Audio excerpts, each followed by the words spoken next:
अगर आप सच में कॉम्पिटिटिव एग्ज़ाम की तैयारी कर रहे हैं तो ये क्वेश्चन सोल्व करके देखो। पहले आप बनाओ और अगर सोल्व नहीं हो रहा है तो वीडियो को देखो, उसके बाद फिर इस टाइप के क्वेश्चन को ट्राई करो। 1270 रुपये को ABC में इस प्रकार बांटना है कि A को B से 30 रुपये ज़्यादा मिले और B को C से 20 रुपये ज़्यादा मिले।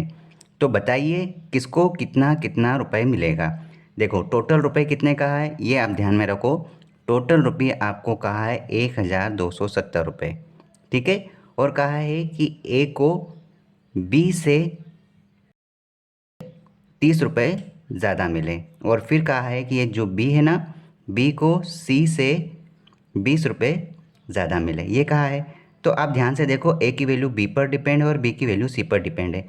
तो आप क्या करोगे, आप C की वैल्यू को 100 रुपये मानो, समझो इसके पास कोई 100 रुपये की वैल्यू होगी, ठीक है। अब देखो हम इसको किस प्रकार बनाएंगे। A, B और C का पैसा हम देखेंगे।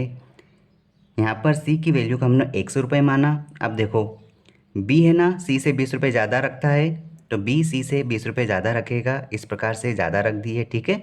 फिर कहा है कि A B से 30 रुपये ज़्यादा रखता है, तो A B से 30 रुपये, अगर इसमें 30 जोड़ेंगे कितना हो जाएगा, x plus 30 plus 20, x plus 50 हो गया। क्यों?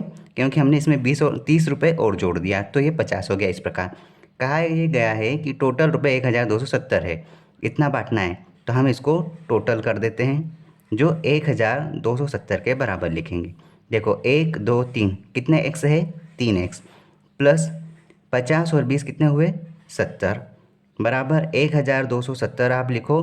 अब ध्यान से देखो, आप यहाँ पर 70 इधर प्लस में ही, इधर चले जाएगा माइनस में, कितना हो जाएगा 1200 रुपये।